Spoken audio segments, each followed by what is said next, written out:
The first time Eloanne noticed it, the light lingered.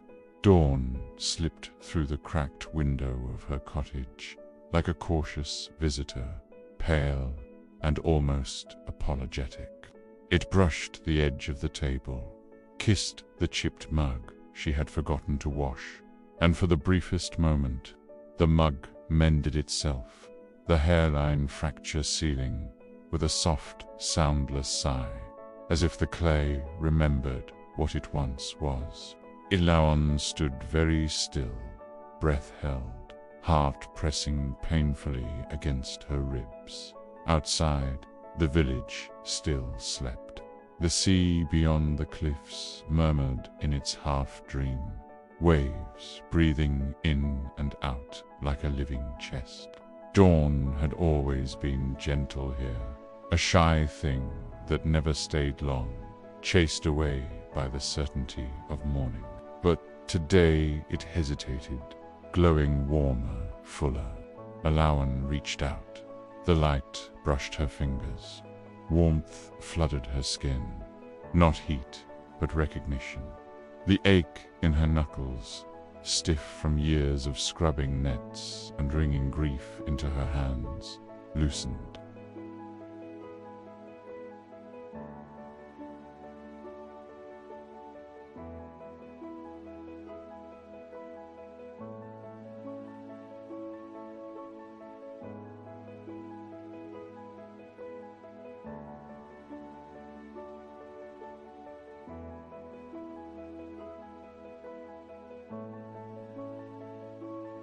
The moment was gone. The mug sat whole on the table, quietly defiant. Eloanne sank into a chair, trembling. By noon, she was at the cliffs. Below, the sea glittered deceptively calm, its surface catching the sun in shards of silver.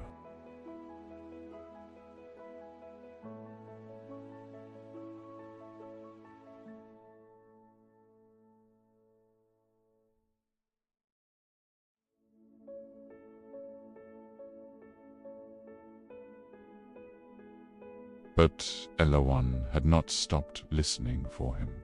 The next morning, she waited. She rose before the dark thinned, wrapping herself in a shawl that still smelled faintly of salt and smoke.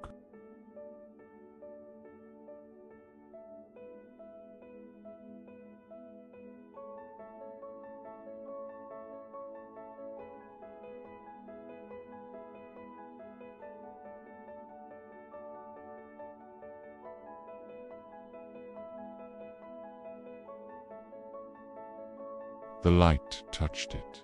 The leaves lifted. Green flooded back into them. Veins darkening, scent blooming sharp and alive.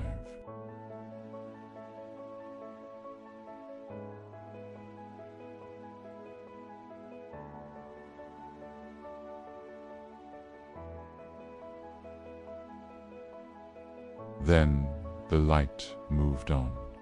The leaves sagged, graying, crumbling softly into her palm.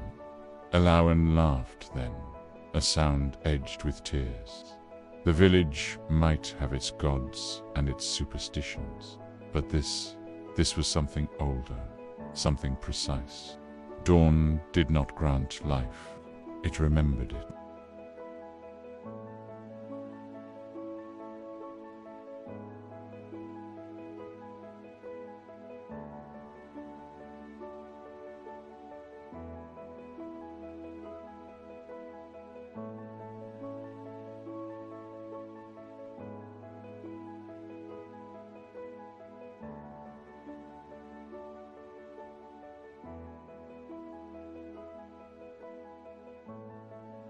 She found Aaron's coat folded in the chest beneath their bed.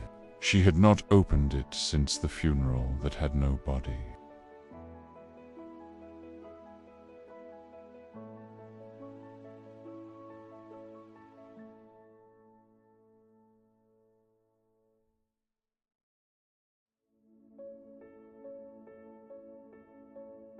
The faint smell of rot vanished.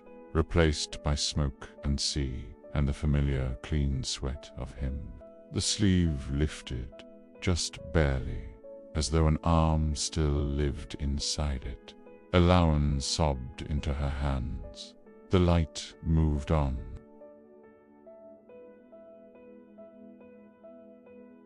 The next morning, she went to the cliffs with rope and glass.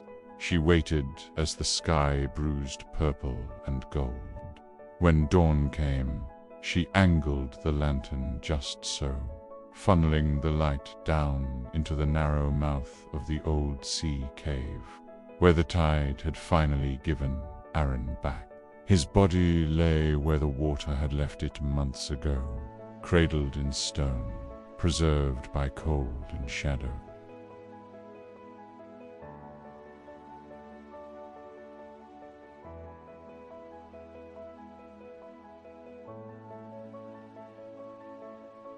His chest rose once, just once.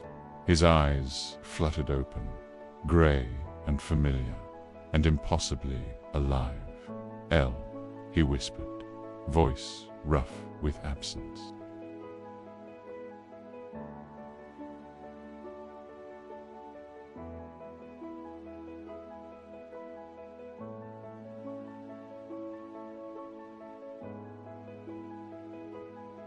"I found you," she said.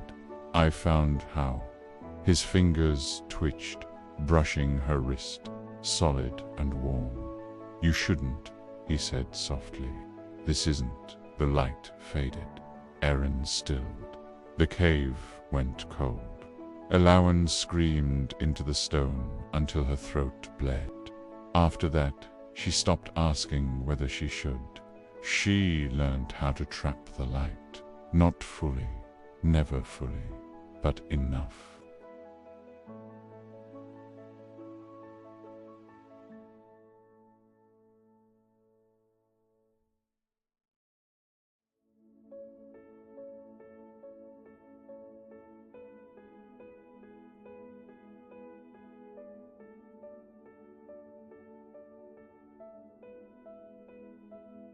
Each dawn, he returned for the space of a breath, and each dusk he faded with sorrow in his eyes that mirrored her own.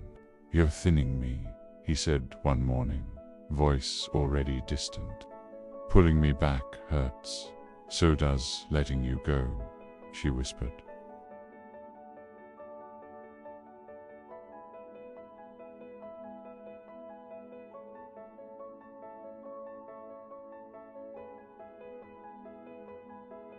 Dawn came paler now, strained, its gold dulled by something like fatigue. On the final morning, the light hesitated. Elawan saw it then, not just what she was gaining, but what the world was losing. The sky shuddered as if unsure it wished to rise at all. The birds delayed their song. Aaron looked at her with clarity, with love unmarred by death or magic. "This is the last," he said. "You know it."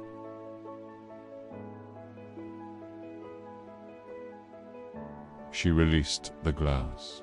The light surged freely, untrapped, flooding the cave and the sea beyond.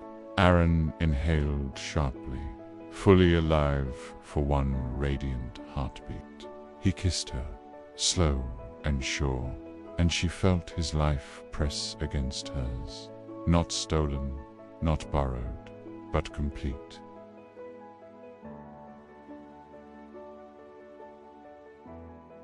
Dawn rose ordinary and irrevocable, painting the world in colors that did not heal or restore, only continued.